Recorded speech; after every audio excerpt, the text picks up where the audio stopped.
very first story will be about Christopher Nolan's epic film, The Odyssey, which is said to have been shot with 2 million feet of film, and that is quite amazing. Together with other information from that very production, and also it looks like there might be or there could be a potential revival of the Snyderverse, as rumors abound with the fact that it looks like the Saudi investors, Christopher Nolan himself and Zack Snyder, may be looking at bringing back the Snyderverse for some actual reasons.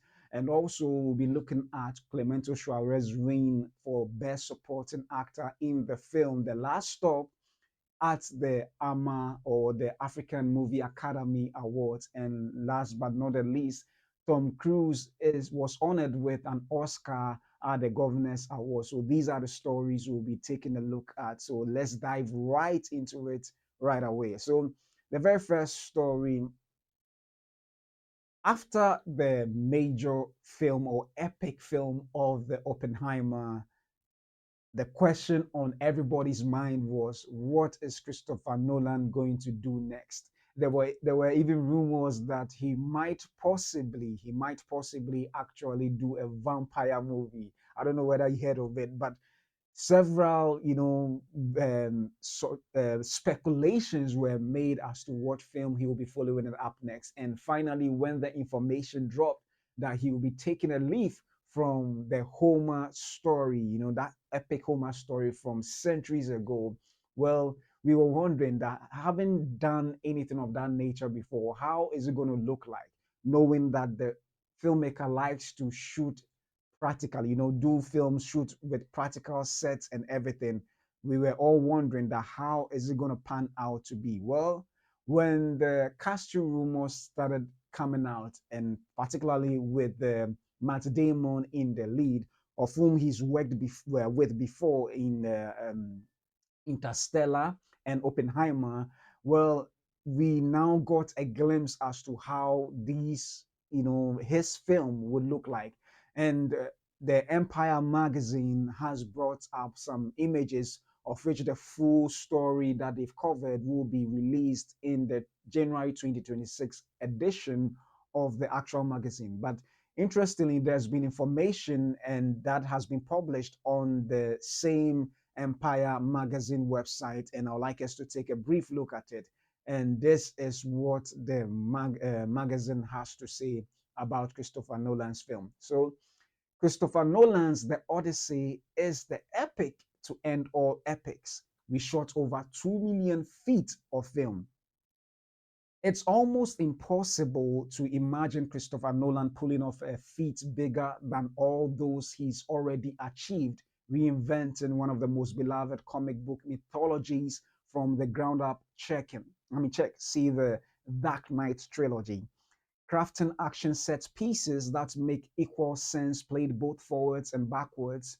Tenet, turning the terrifying creation of the atomic bomb into a 3-hour doom-laden epic that makes nearly $1 billion at the height of summer blockbuster season. Oppenheimer even cast actual David Bowie as Nikola Tesla. The Prestige. But to quote Inception, you mustn't be afraid to dream a little bigger, darling. So here it is. After Oppenheimer and all those Oscar wins, Christopher Nolan is dreaming even bigger. The Odyssey begins. For his 13th feature film as writer-director, Nolan is going back to where it all began. Homer's epic Greek poem, one of the earliest stories in human history, a sprawling tale that sees Odysseus, here played by Matt Damon, make a decade-spanning journey home to his wife, Penelope, in the wake of the Trojan War, enduring unimaginable trials along the way. Emma Thomas, producer and Nolan's wife, said it best: when we first announced the project, it's foundational. The filmmaker tells the empire.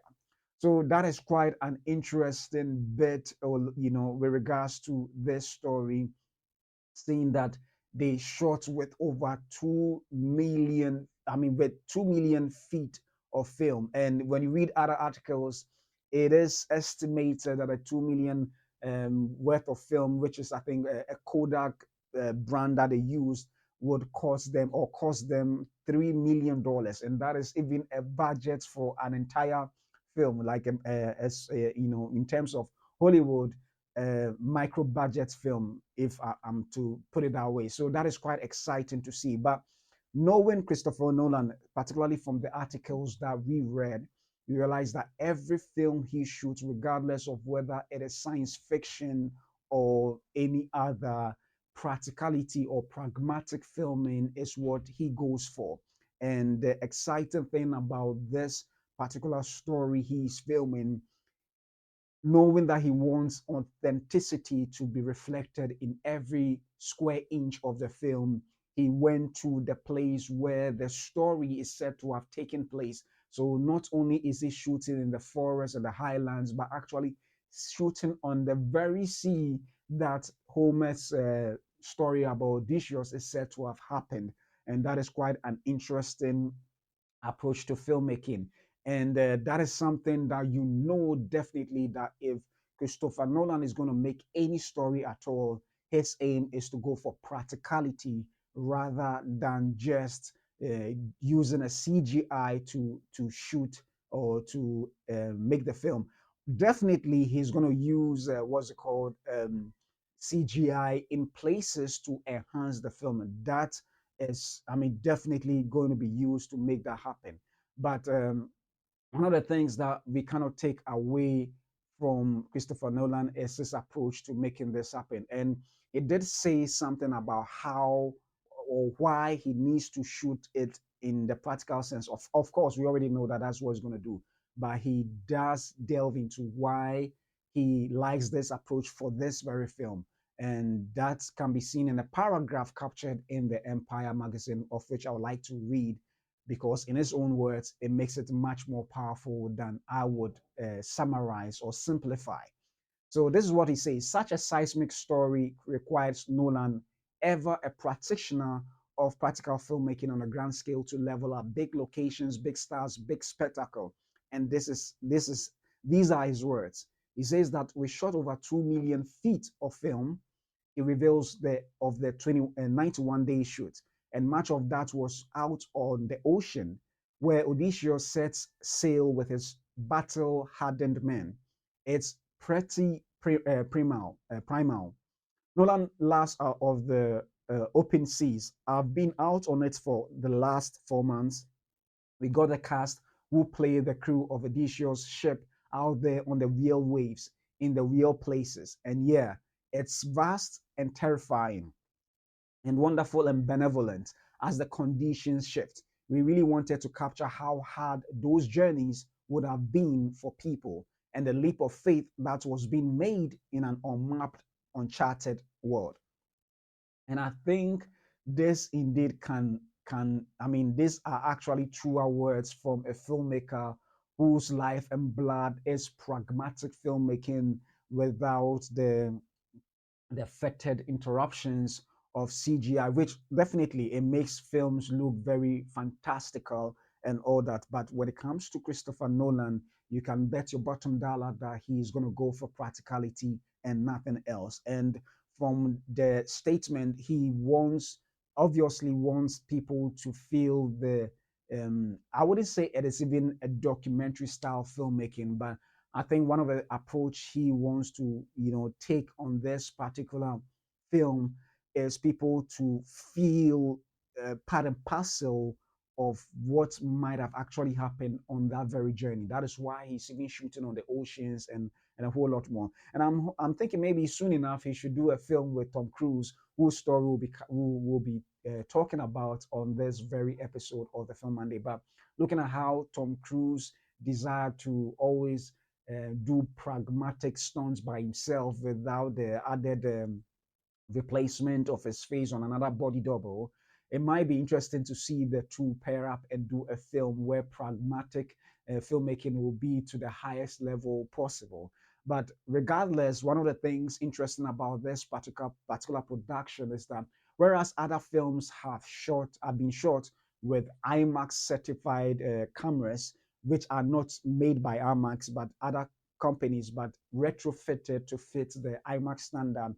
For the very first time in history, an IMAX made camera, the 65 millimeter camera, is was used. Actually, I think they are done shooting, so obviously it's in the post at the moment. But for the first time, an IMAX made camera, the 65 millimeter, is being used to shoot the entirety of this film.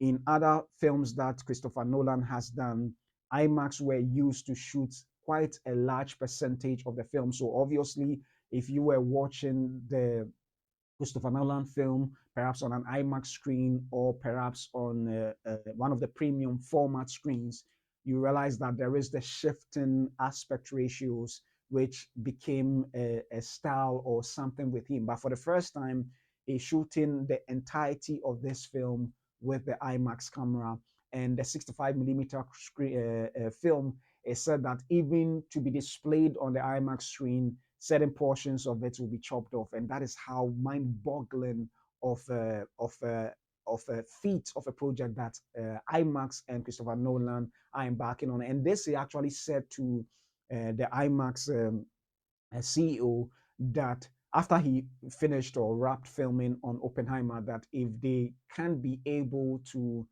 enhance their cameras, he is more than willing to shoot the entirety of his film with the IMAX, and that is quite amazing. And that they did. And so this very particular camera they are using is actually 30% quieter. So the IMAX cameras, the original, I mean the original IMAX cameras are quite loud, making caption of sound on set quite laborious and distorted when working it in post. So now with this particular one, they created what's it called? More like a cage that dampens the sound 30%, less. So it makes it possible for them to have up close, intimate moments of actors, engaged on set. And that is something that perhaps everybody's looking out for, that is going to make this particular production quite interesting to see. So with this new IMAX camera, for the very first time, it's been reserved for Christopher Nolan. But afterwards, other filmmakers can use the camera as well. But we know that for films like Avengers Infinity War and Avengers Endgame, they both use IMAX certified cameras. Those were not IMAX made cameras, but IMAX certified cameras, and they were able to achieve what they did. But for the first time after this production, it looks like a lot more, a number of the studio film projects by the major studios will be using the IMAX camera, the newly made IMAX camera for the Christopher Nolan film, the Odyssey. People are going to use those cameras as well. So it'll be interesting to see this particular production on the big screen, and some of the things he's doing, the practical um, effects and stuff. They are quite amazing. And if you read other articles, he does say that when he went onto the sea to see the Trojan horse being made. I don't know whether I have it. Let me see. I think in the article there is an image of that. Let me see if I can bring it up because it is quite interesting to see. And I feel like, you know, it's only Christopher Nolan will be able to pull that up. So he went on set to see the Trojan horse actually made to scale, not a, a miniature version and then blown up to size.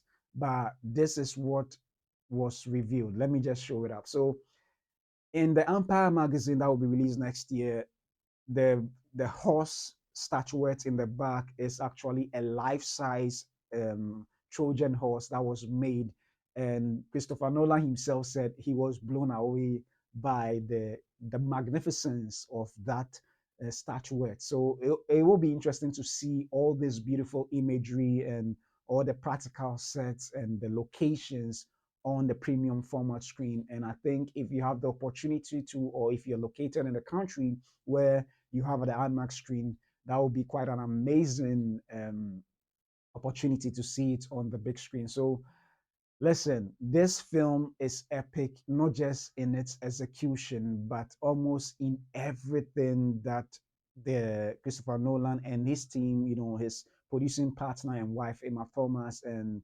Hoyt van Hoytma, his cinematographer, are going for. So it will be indeed epic, perhaps the epic, or to end all epics. And this film is actually the one. And I think when the time comes and is released in the cinema, you need to actually go see it in the cinema. Well, you would enjoy it on a small screen, but I think it cannot be compared to the grandeur of how it will feel and the experience is going to offer when watching it in the cinema screen, if on the a premium screen. But if you don't get to watch it on a premium screen, a regular cinema, I think, will do, seeing what he is trying to achieve.